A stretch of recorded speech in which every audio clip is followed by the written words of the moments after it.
realmente o que fica marcado desse jogo de hoje, muito mais do que o resultado em campo, é o sentimento extra-campo, né, do torcedor que já vem se manifestando há muito tempo, pela sequência de reveses que o time vem tendo no ano em momentos decisivos. E essa relação ela vem respingando na forma como o torcedor se comporta no estádio, se comporta em relação aos atletas, se comporta em relação à diretoria. E eu acho que hoje foi muito simbólico, foi muito sintomático a reação da torcida com o Vina.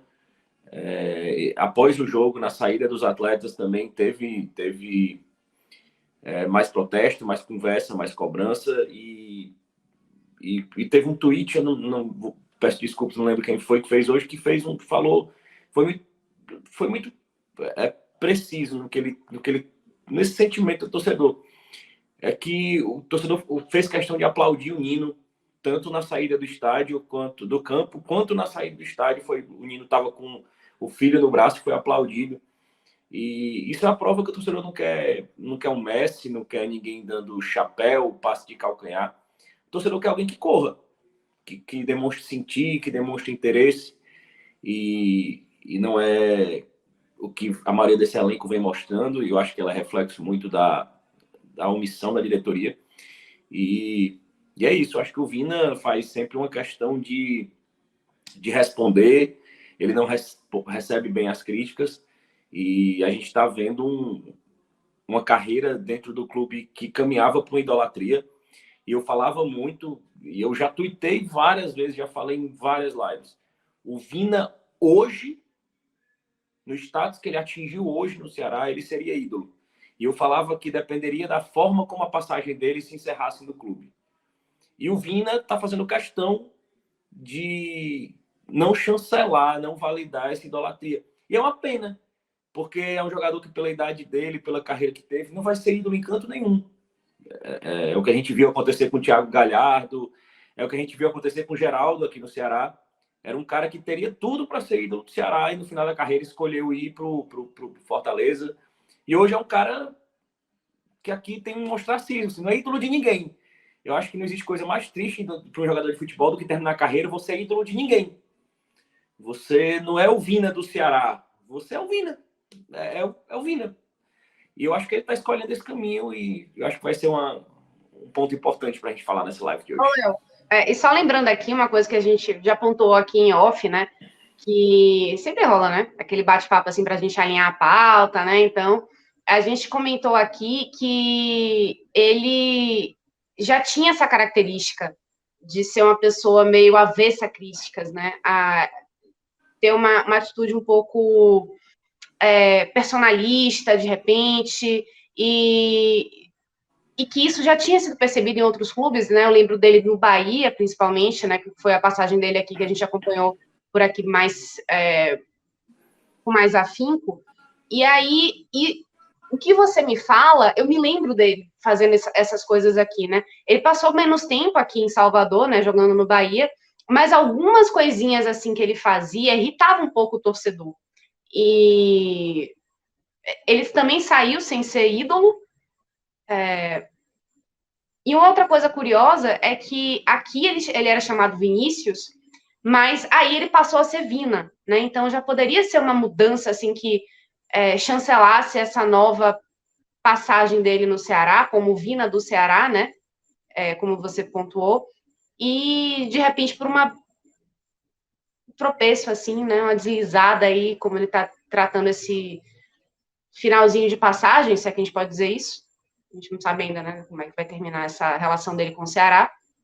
Mas, pelo menos por enquanto, ele está deixando essa oportunidade passar. Mas eu queria, então, trazer um pouquinho para esse pós-jogo de novo, Léo, para você se aprofundar mais uma vez um pouco sobre essa questão divina e em que esse revés em casa, mais um revés em casa, e essa atitude pesam para o elenco que o Lúcio tá na mão e o que pepino que ele tem agora, que abacaxi ele tem para descascar, o que ele pode fazer para tentar salvar essa equipe do Ceará de um rebaixamento que seria algo tenebroso para as expectativas dessa temporada.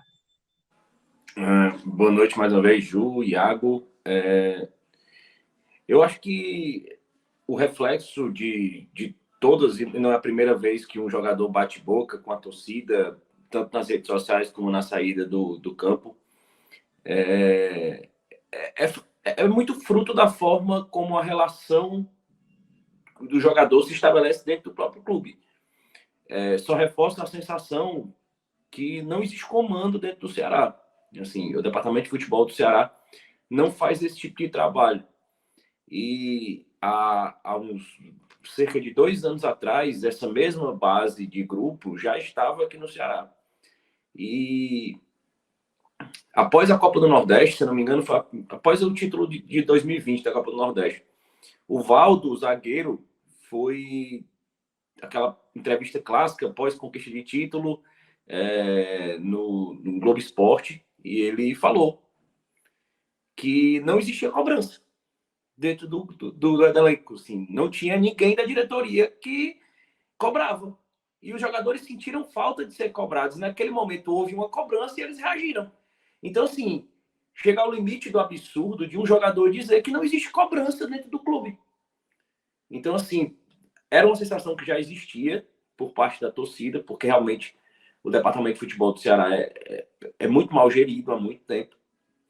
E foi algo que veio à tona muitas vezes durante essa semana, assim, de repente, o que precisa para essa diretoria se tocar e reformular é um rebaixamento.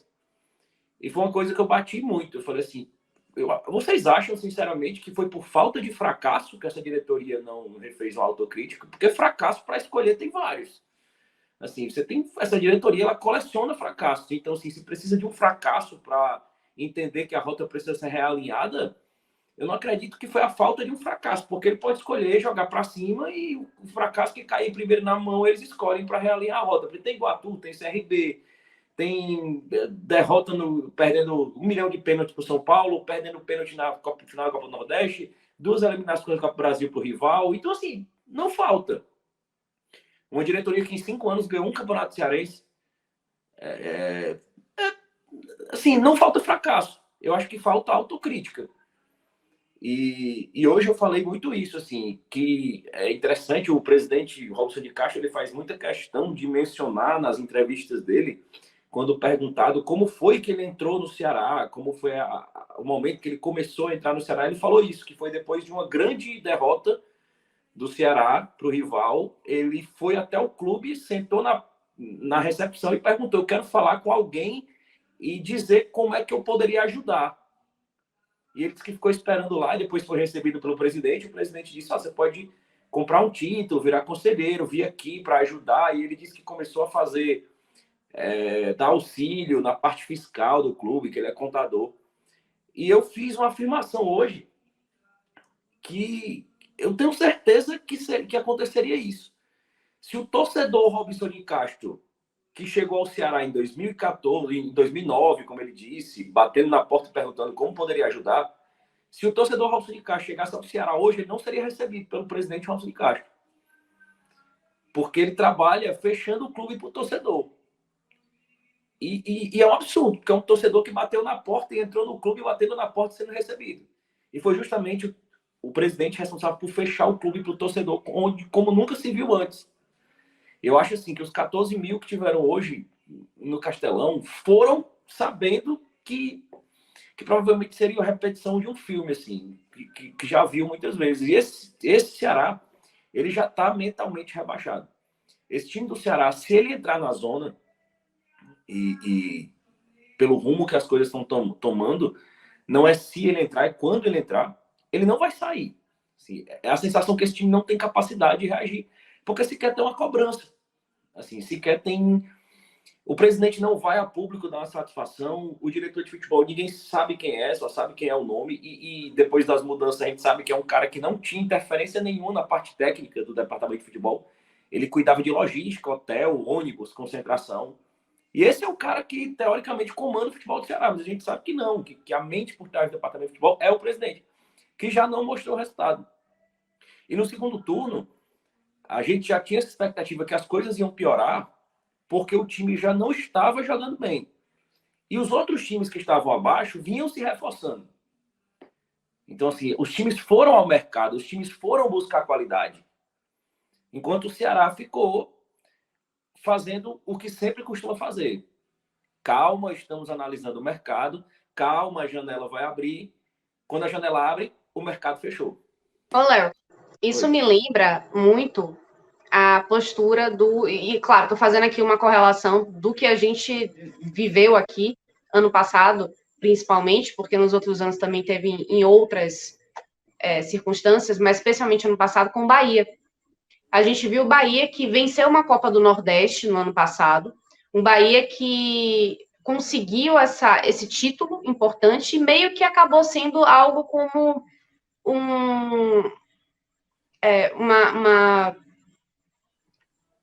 uma passada de pano para as decisões equivocadas que foram tomadas na formação de elenco, pela diretoria, enfim. E quando a demora para fazer mudanças significativas foram deixando a situação do Bahia cada vez mais difícil de ser contornada, porque, como você falou, o time já demonstrava uma queda de rendimento, o time já demonstrava que tinha problemas na formulação do elenco, de repente um treinador que não condizia com o tipo de jogador que tinha à disposição, pensar em trazer um jogador para uma posição que não precisa, quando você tem outras carentes, e não você vê outras equipes, rivais, ou então adversários que brigavam pela mesma posição, se reforçando, ou até, enfim, passando a perna, né, conseguindo um jogador que o próprio Bahia estava tentando buscar. Esse tipo de coisa foi se tornando tão... aquela listinha, né, que a gente vai fazendo do rebaixamento, né? A única coisa que faltava ali era uma crise financeira, que o Bahia até flertou em entrar, mas acabou não tendo. Mas todo o resto de uma gestão ineficiente, um elenco mal montado, trazer treinadores que não têm exatamente um perfil de lidar com aquele tipo de jogador. E a demora muito longa de você tentar realmente fazer alguma mudança que tenha um impacto naquela equipe, e você não saber, não ver os dirigentes tomando a frente, dizendo, não, vamos fazer, vamos realmente, não sei, pensar em soluções e aplicá-las, principalmente, aconteceu que o Bahia foi rebaixado. Foi rebaixado na última rodada, precisando apenas de si. E isso foi muito sintomático. Então, o Ceará ter visto uma equipe nordestina também passar por esse sufoco, e o próprio Ceará mesmo, né, que já não vem naquele momento assim tão bom desde que o Dorival saiu. Fez bem uma boa Sul-Americana, mas desde então parece que assim desandou e não sabe o que fazer para retomar aquele futebol que veio tendo resultados, né? E se perdeu, e se recolheu, foi para si, e não pensou em outras soluções. Me parece que o Ceará está indo pelo mesmo caminho do Bahia. Dá tempo ainda para que o desfecho seja diferente. Mas aquela listinha de checklist para o rebaixamento, a gente está cada hora fazendo mais um checkzinho. E a sensação que o torcedor tem é essa, assim. Por isso que galera, quem fala assim, a única possibilidade dessa gestão sair é um rebaixamento, eu não vejo. Eles vão continuar fazendo a mesma coisa, porque a sensação que eles têm é que eles realmente são donos do clube, assim, como a gente brinca, é uma SAF de pobre, que o clube tem um dono, mas não injetou nenhum real, nem um milhão. E é um clube extremamente fechado, né, para o seu torcedor. E eu não falo sobre eleição direta para presidente, porque eu sempre menciono isso nas redes sociais. Eu acho que a democracia ela é exercida de centenas de jeitos. Eu acho que tem clubes que eu voto para o presidente direto e o clube é extremamente fechado, elitista, um monte de outras coisas. e você faz isso como se fosse o último grau de democracia, votar direto para presidente. Eu nem acho que isso seja tão importante, mais do que outros fatores. É claro, é importante, todo mundo quer escolher o presidente do seu clube, mas eu acho que o clube se fecha de outras formas para o torcedor. Se forma ao ponto de achar que não precisa dar satisfação. É um clube fechado para suas mídias independentes. É um clube que restringe cada vez mais as perguntas nas coletivas. É um clube que barra determinado tipo de veículo, tipo de jornalista.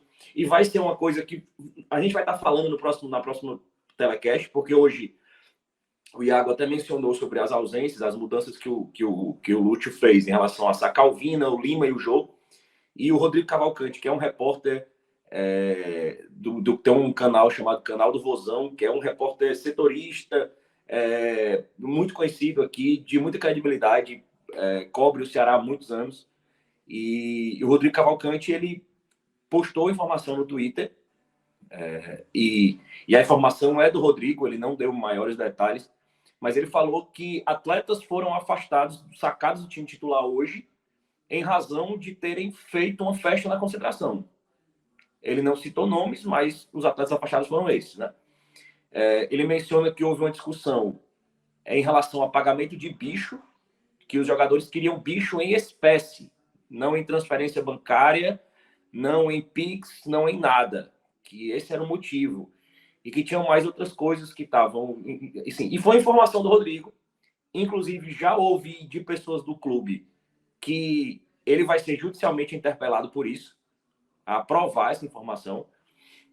E até foi uma questão que levantaram em um grupo falando: mas vai ser difícil porque ele não falou o nome. Pelo contrário, como ele não falou o nome, se estende a todos os jogadores. Então, todos os jogadores individualmente que se sentirem lesados, eles podem judicialmente, um a um, interpelar a questão jurídica que envolve aí é provar que ele falava sobre o Ceará e claramente ele falava sobre o Ceará. Agora sim, o Rodrigo é um cara de muita credibilidade, é um cara que eu conheço, assim, é um cara que cobre o Ceará, conhece os bastidores do Ceará há muito tempo, e que isso vai ser tema. O Rodrigo já teve alguns problemas de ser barrado no clube, etc., mas é um cara de muita credibilidade, e eu tenho certeza que isso vai ser assunto também ao longo da semana, porque jogadores tão melindrosos, mimados, como são do Ceará, que se acham ao nível de discutir com o torcedor, mesmo fracassando em tudo que fizeram esse ano. Assim.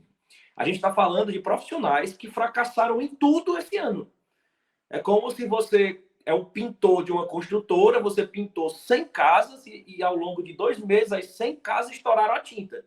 Aí seu chefe vem chamar sua atenção, você sai discutindo com seu chefe. Todos os trabalhos que eles fizeram durante o ano, eles falharam. E eles se acham ao ponto de discutir com o torcedor. Mas a diretoria autoriza esse tipo de postura. Autoriza. À medida que ela se repete, eles não são repreendidos, a torcida, de certa forma, legitima essa postura. Legitima essa postura. Entendeu? É um time que não conquistou nada. E quando a Juliana cita muito bem o exemplo do Bahia, e o Bahia deu esse gabarito ano passado, mas a gente vai mais além, a incompetência é pior, porque a gente tem um gabarito desse ano, ao lado. O Fortaleza foi rebaixado esse ano e subiu no mesmo ano, fazendo justamente o que o Ceará deveria ter feito. Só que o Ceará não estava rebaixado, o Ceará precisava só chegar tranquilo no final do campeonato. O que o Ceará precisaria ter feito? Afastado quem estava atrapalhando o elenco, quem não queria, que a gente sabe quem era desde o começo do ano, já é o que precisou ser afastado porque discutiu com o torcedor. E eu falei, até o torcedor teve que ser responsável por afastar um jogador que não estava agregando ao clube. Porque se o torcedor não discute com o Jael na rede social, a diretoria não teria afastado o Jael. Então, o que deveria ter... Vários jogadores estavam dando problema no elenco. O que eles deveriam ter feito? Afastado esses jogadores que não queriam, negociado, tirado pelo menos para treinar em separado, porque eles prejudicam o elenco. E reforçado com peças. E foi justamente o que o Fortaleza fez. Teve o caso do Crispim, que é um cara que tem uma história. Até ano passado foi um jogador fundamental nos grandes anos da história do clube. E não teve problema nenhum. Deu problema, foi afastado. E o Ceará, ao ponto de ficar sendo o torcedor ficar sendo confrontado e o jogador como o Jael, que nunca fez nada pelo Ceará, fica na rede social desrespeitando o clube. Você imagina se fosse um ídolo. Então, o próprio rival mostrou o gabarito que devia ter sido feito. É mais uma humilhação que o Marcelo Paes submete ao Robson de Castro. Assim, eu não sei, sinceramente, eu não sei se eu teria saúde mental para ser o Robson de Castro. Eu não teria saúde mental para ser ele. Eu me afastaria. Até porque a comparação, né, Léo, é inevitável, acaba sendo inevitável, né? Porque você tem, é o que você falou, né? Você tem um exemplo do como fazer e o exemplo do como não fazer. Não. Muito próximos, atravessando a rua, né? Você mesma imagina. Divisão, patamares financeiros parecidos e essa discrepância. Não, imagina assim, vamos, todo mundo aqui é apaixonado por futebol. A gente só fala sobre futebol porque a gente é apaixonado por futebol. Você imagina você ser a pessoa que vai carregar para sempre a mancha na sua vida de você ter pegado o seu time à frente do rival em tudo e entregar atrás em tudo. Você vai entregar o seu time do coração, que eu acredito que ele seja alvinegro, apesar de eu postar que ele é o maior tricolor vivo em serviços prestados, é Robson de Castro. Você imagina você ser o responsável por pegar o seu clube de coração e entregar atrás do rival em tudo. Em tudo. Você imagina você ter uma trajetória à frente do seu clube de coração, que é um sonho de muitos torcedores, e você ser humilhado, mas não é todo ano, não. Está sendo todo mês. Todo mês o Robson de Castro ele passa por uma grande humilhação à frente do Ceará. E a gente, por tabela, pelas decisões dele. Você imagina, eu fico pensando, você imagina você carregar essa mancha, você dormir de noite, assim, o que é que eu faço? Assim, você vai ser lembrado pelo resto da vida por uma pessoa que foi humilhada pelo rival todos os meses durante sua trajetória na frente do clube. E ele tem filhos que torcem para o clube. É uma dor compartilhada em família. Então, assim, eu não sei o que esse cara quer ainda. E eu repito, a melhor comparação que eu consigo fazer é o viciado em pôquer que perdeu todo o dinheiro, perdeu a casa, perdeu o carro, e ele só tem um relógio, e ele vai apostar o relógio porque ele acha que vai recuperar tudo. E cada vez ele vai aumentando a dívida, o buraco, e eu não sei, assim, eu acho que o último capítulo é realmente entregar o Ceará na Série B, e o rival com mais uma nova campanha de G10, e ele na Série B, o Ceará, assim, porque aí ele vai entregar, consequentemente, um penta que só o Ceará tinha, que era um orgulho dizer, um penta, e vai entregar provavelmente um hexa, porque ele vai continuar até o final do mandato dele. Então, acho que só falta isso. Assim, faltam pouquíssimas coisas para ele conseguir realmente... E ele, na reeleição dele, ele disse, eu já poderia ter saído do Ceará, eu não preciso disso, eu perco dinheiro estando no Ceará. Mas eu sinto que eu ainda tenho um trabalho a fazer. E eu acredito hoje que esse trabalho é acabar com o Ceará. Porque ele, no fundo, é o maior tricolor vivo. E assim, eu sendo torcedor do Fortaleza, eu teria uma profunda admiração pelo Robson de Castro. Assim, seria um dos meus ídolos em vida. Porque se eu tenho um presidente rival que facilita tanto a minha vida, há anos, assim, tá muito fácil ser presidente de Fortaleza, falar sobre Fortaleza, quando o Robson de Castro é o presidente do seu rival. Assim, é muito fácil. E não parece ser uma coisa que vai mudar a curto prazo, porque não existe um exercício simples da humildade. E não precisaria nem a humildade de sair e se entender incompetente. Era a humildade de dizer assim, eu sou incompetente, eu vou continuar fazendo o que eu sei fazer, mas eu vou vou contratar alguém que entenda de futebol. E foram várias. E a gente está vendo um filme se repetir, que é aquele mesmo filme, é um grande fracasso. Vamos reformular o futebol. Vamos afastar tantos jogadores, vamos contratar tantos. E ele, que é a cabeça por trás de tudo, continua lá, contratando, indicando, e não gerindo, e não tendo comando, e é muito difícil, assim. E eu acho que o Vina é um reflexo disso, porque é um cara que é muito identificado com a torcida, mas que os números dele eram inquestionáveis. E o Vina, como eu falei, caminhava para ser um ídolo do Ceará. Muito pela questão que eu falava, a questão do final da passagem dizer muito sobre se você seria ídolo ou não, mas a maturidade dele tá fazendo ele ser mais um jogador comum, que vai ser o jogador de ninguém. Vai ser aquele cara jogou bola. Ele não vai ser o Raí do São Paulo, ele não vai ser o Zico do Flamengo.